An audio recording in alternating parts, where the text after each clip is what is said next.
The following broadcast is an alternative video game programme. Viewers should prepare themselves for games-related jokes, nonsense and general hijinks.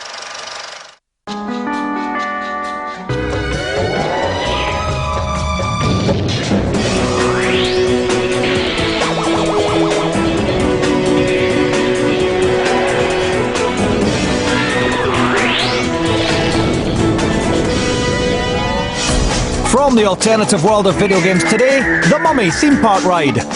Call of Duty goes up against Medal of Honor. Joe Hicks oozes class in our dance championship. And we look back fondly at the Oddworld series.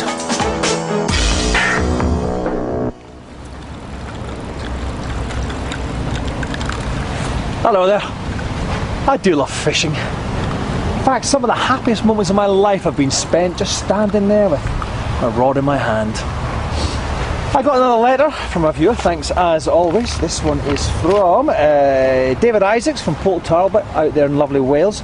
Dear When Games Attack, I'd like to work on a TV video game show. I know everything about games and I have all my own teeth. What do I do next? Well, David, it's not just about knowledge and teeth. In fact, some of the best programmes on television are made by complete idiots. Have you seen BBC Parliament? Anyway, sometimes death can bring an unexpected smile to people's faces.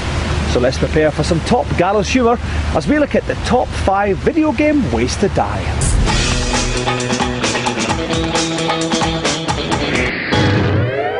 At number 5, the wonderfully OTT checkout methods of Crash Bandicoot. Now, what makes a classic animated character? It's not frame rate, it's not special moves, it's the willingness to do anything to make us laugh. Even if it does mean suffering a painful death, getting blown into 1,000 gazillion bits by TNT, or flattened by some wacky looking mad scientist, Crash Bandicoot is always up for a laugh, and we thank him because his pain is our laughter. At number 4, the Babality moves in Ultimate Mortal Kombat 3. Looking back, this whole Mortal Kombat fatality moves controversy was totally unjustified. Parents should instead have been suing anybody with a joypad over the Babality ones. Just a few nifty taps of the buttons and your opponent would be reduced to their infant self. Okay, so they're not technically dead, but they are going to be wearing nappies for the rest of their lives, eating mush and mucking up your best sofas. A prospect that should disturb you far more than being killed. Join us later in the show to find out what the numbers 3 and 2 best gaming deaths are. The good news is, I have caught something. The bad news is, it's the back of my skull. They say that when the going gets tough, the tough go fishing. But I want to let you into a secret. I'm not tough at all. In fact, I cried when Ares died in Final Fantasy VII. Some more secrets revealed now in today's Behind the Game.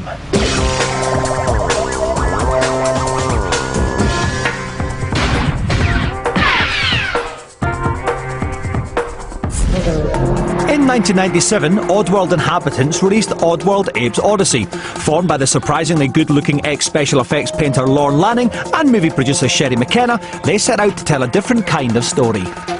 The original concept was that we wanted to birth a universe, and that's how Abe began. And he was the meat processing employee of the year, you know, at the slaughterhouse of Rupture Farms. And with Abe, he thought he had a great job, but he found out that the retirement plan was a lie. Choosing a 2D perspective, the game tasked you with saving your race from becoming snack food and delivering them from slavery.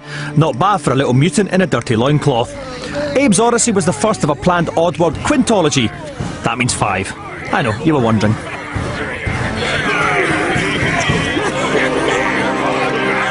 And Abe introduced, I think, a new type of character to gaming, one that was more empathetically driven, and you know, the empathy as a model was something that didn't really jive with gameplay mechanics. And so we created things like GameSpeak, and those things brought voices that had meaning in games. Yes, in Oddworld, you actually had to talk your way through puzzles and situations. Sometimes you even had to fart. That was worth waiting for. But, as novel as the game may have been, it turned out to be much, much harder to make than they ever could have realised. It was just a horrendous experience, you know. It was one of the worst things we ever did in our lives. You see all these gray hairs? They happened, they came in at an accelerated rate, the way that that game affected my life. You know, but it was a huge learning experience because in many ways I was ignorant about building games. This guy's so cool. But the challenges have paid off and Oddworld has now made them both rich beyond their wildest dreams.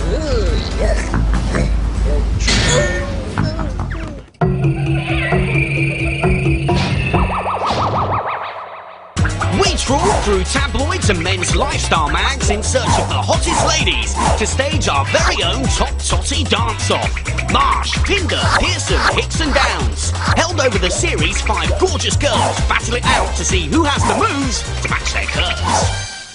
Well, the table is the only part of this section that looks dull. Katie Downs at the top with 303,635. That's because she's the only one who's played.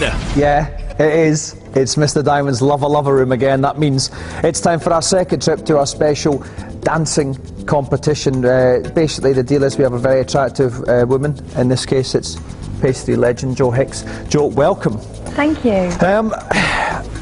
When I see women like you, the first question I like to ask is, do you have a boyfriend? I certainly do. Okay, would you like to sum him up in 3 words? Exciting. Long term. Making that quite clear. And I thought, well, I suppose that long term, yeah, exciting long term. So as far as this goes, have you ever had a go at one of these dancing machines? I haven't. This is my first time. Okay. Yeah. How do you move generally? I'd say I'm quite a good mover. Yeah. Yeah, well, I think it's up to you as the glamour legend that you are to try and show, you know, some of these other girls a thing or two. Personally speaking, I have obviously followed your career very, very, very closely from a very early age. In fact, you're responsible for wallpapering my entire bathroom. Oh, no. At one stage. So, have you been doing any special training? Have you stretched off? Have you limbered up? I have. I've done my stretches. And I'm ready to rock and roll. So. And let's talk about the outfit that you've chosen for today. Just a little red number I thought I'd wear, you know. Can you move freely? Very freely. Okay, fantastic. Well, I'm going to find out exactly how freely Jo can move in this outfit while we'll go to a break. But before we go, let's find out which games are at spots 2 and 3 of our top 5 ways to die in games. At number 3, it's Drowning Mario in Super Mario 64. If there are any small children in the room, you might want to get them out, because this is pretty disturbing. If Mario's held underwater for too long, he runs out of air and drowns in a frighteningly realistic way. It's all about contrast. In the context of an otherwise super cutesy game, Mario's death by water strikes a chilling note. See him struggle impotently for the air that's so far beyond reach.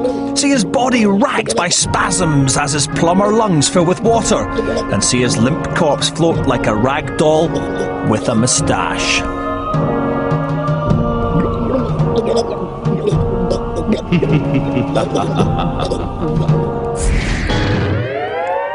Blasting in at number 2, it's pressing the self-destruct button in Lemmings.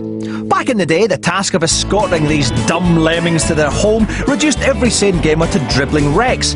Now, developer Psygnosis knew you fantasised about killing the buggers, so they granted your wish and gave you a kill switch. 1 click, and a 5-second timer would appear above all of the lemmings' heads. Of course, the game would be over, but being able to quit like this never made you feel like a loser. You felt real power. Join us in part 2 when we'll be revealing the number 1 best gaming death.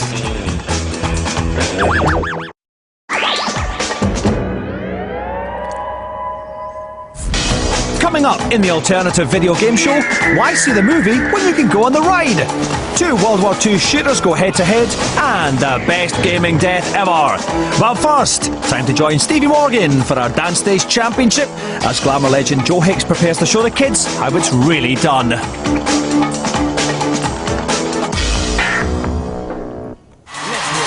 Thank you, Dominic, and it's the lovely Jo Hicks here, who's adopted a barefoot approach to this dance challenge. We tried to convince her to take off more items of clothing, but I can tell you folks, she was having none of it. In fact, I'm still heavily bruised from asking her.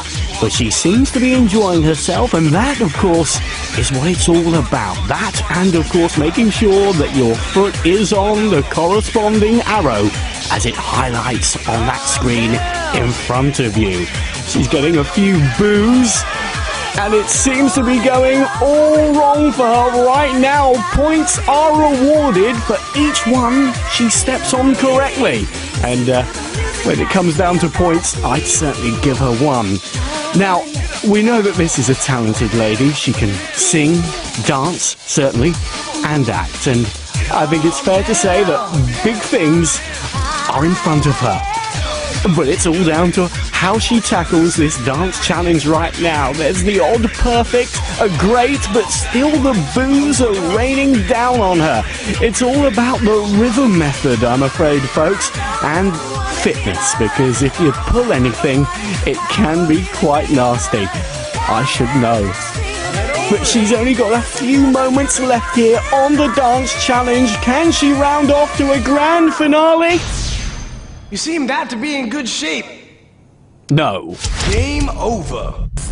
Hixie, are you tired after that? I need to go to the gym you? urgently after that. You need a towel, man. You know, fan you a little bit. Oh, please. I'll get you juice and everything. I'm not going to interfere with your boyfriend, obviously. His long That'd be term, nice. you know. But 126,605 points. I think you did. It was. I mean, the start was good. It's just one of those I things know. that if you If you concentrate too much, Yeah. it's all over. I thought you moved terrifically though, Thank you. and you went for the barefoot I method know, actually. I There, did, yeah. yeah. Interesting. Was there any slippage at all? There was slightly. I think if I'd done the trainer thing, Yeah. it would have worked a bit better, but... See, I tend to do it barefoot, but sadly I have calluses that are like Velcro. Ooh. Yeah, I know, it's not terribly nice. It's a little bit of dry skin problem there that we don't need to... I should have said that to you, I was doing really well. Attractive. I know. Well, you have a long-term boyfriend anyway, so what was the point in trying, really? But listen, thank you very much indeed for coming Thank on, Joe. you. If we take a look at the leaderboard, we can see that you are in second place. Fantastic. That's the good news. The bad news is we've only had 2 people. But, you know, 126,000 points, you know, plus. You never know. You never know. There could be some kind of drug test on one of the competitors. There could be a little, Thanks. you know, there could be a, you know, the Chinese could complain, like the gymnastics. It could all be. A lot of things can happen, Joe. Yeah, I know. Do you know what I mean? Let's just stand here. That's beautiful. Okay. Oh, I know it's probably a couple of weeks away, but personally, I can't wait until the next time we have our little dance challenge. One says black, the other says white. One says left, the other says right. They say left, I cannot breathe. The Xbox plays 50 feet. I should hook their fuse to their ass. Pretty and something I hate. Hello viewers, welcome to another head-to-head with me and Cuddly and Queenie. Once more with 2 games today, and we'll be... What are you dressed like this for?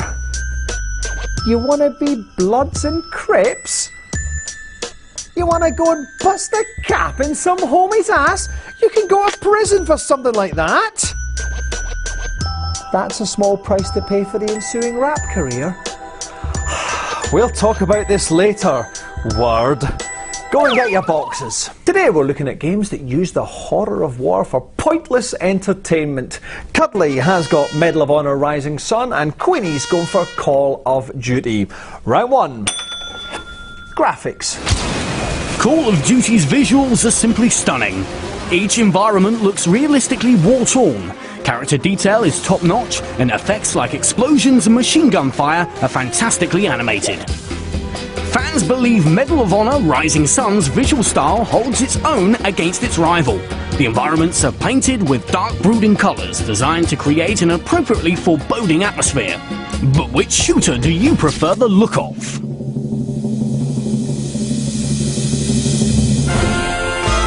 In our survey of 100 gamers, 64% said Call of Duty's graphics were better. Call of Duty takes round 1. 2 rounds to go. Congratulations, Queenie! Call of Duty manages to exploit the slaughter of an entire generation in slightly more graphical detail than Medal of Honor. They must be very proud. Round 2. Verisimilitude. Well, it means...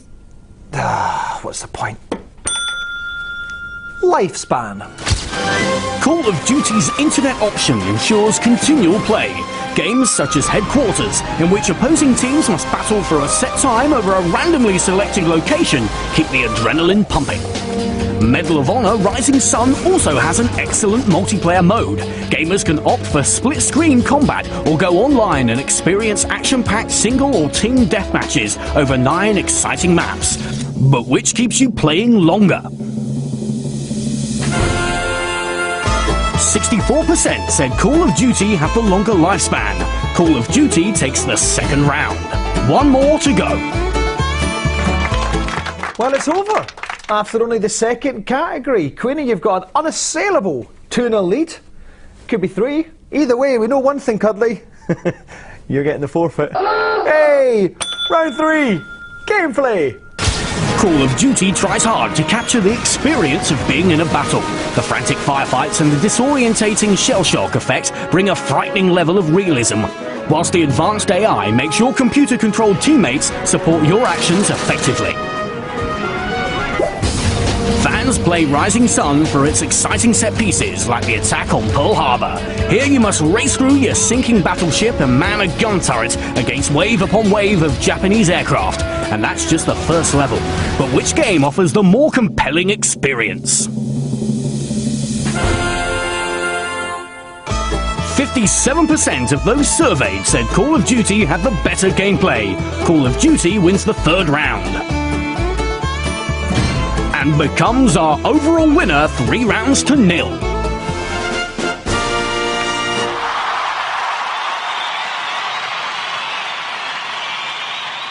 The thing is, that's a clean sweep today, isn't it? So that normally means the forfeit's pretty bad. The kind of forfeit that comes out of nowhere. The kind you just don't see coming.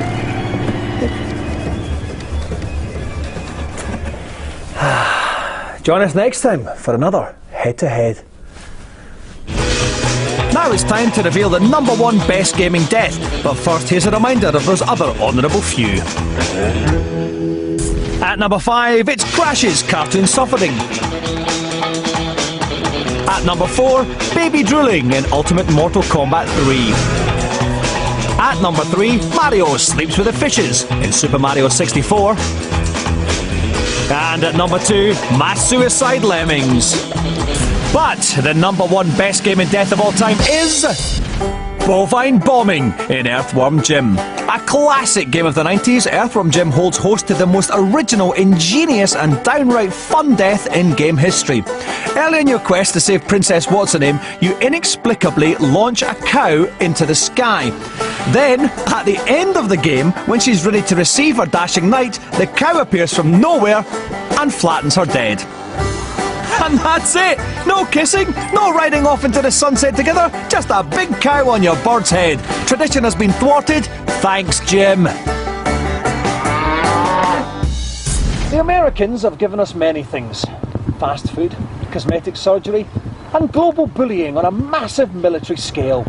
Well, it's time to take the fight back to them. So here's me, over there, for today's feature. Come on, Trouty Trout. Come on.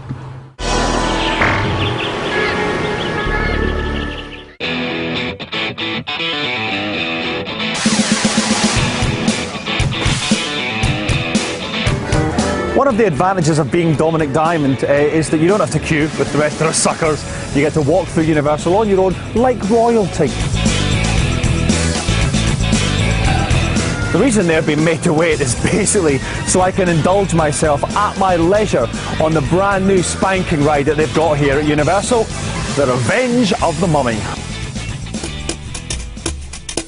It seems that in Hollywood, the brutal realities of fashion apply to imaginary creatures just as much as the real ones. The new Mummy ride has taken the place of the old E.T. attraction, which can now be found begging for pennies downtown. As you'd expect from Universal, the new ride is a heady mix of roller coaster, cutting-edge animatronics, state-of-the-art CGI and practical effects. The computer even generated some stereotypically bearded engineer bloke to have a chat with me about the whole thing. He was very realistic. So Mark, was there ever any question that a ride would be made out of the Mummy movie franchise? Probably not so much a question of yes or no, but a question of when. Yeah. We started thinking about it almost immediately after the films were a big success, and we were happy to bring them out when we did. So then, You're starting there, you've got your blank bit of paper for your ideas then. What was your first thought of what you wanted to make the ride like? Well, the first thing we wanted to do was we wanted to try and take the guests and immerse them in the world of the Mummy, the world that they had seen in the movies. We started to think, how can we do that? How can we bring them into this world and scare the socks off of them? We are using a relatively new technology here called linear induction. Traditionally, you take a chain drive and you pull a coaster up a hill and then drop it. This system that we have allows us to accelerate and decelerate the coaster, which gives you a pretty thrilling adventure. Yeah, and it means also you don't get that horrible, that sound when the chain's pulling the roller coaster up. It sounds like it's going to snap at any minute. We have no clack, clack, clack, clack, Yes. clack. No clack, clacks. As you can see from the word there, warning, unauthorised access is forbidden. It's the control room. Not supposed to be in here. Now, in a lot of places like this, you have all your security screens so they can check for safety and see if anyone's in any trouble, anyone's up to any hijinks. That's not what this is used for. It's just because this guy here is very nosy and he's just checking out the chicks. That's what this is, chick cams. He knows it, you know.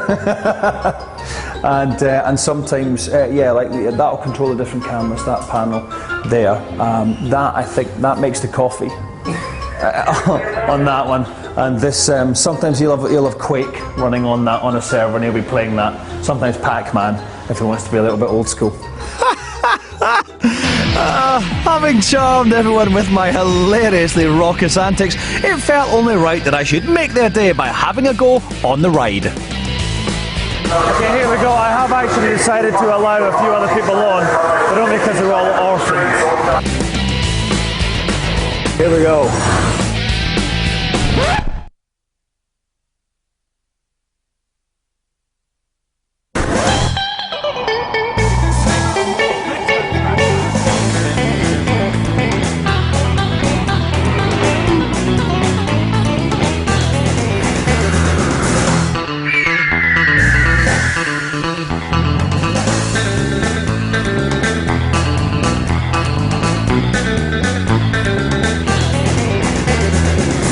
Were you scared at all?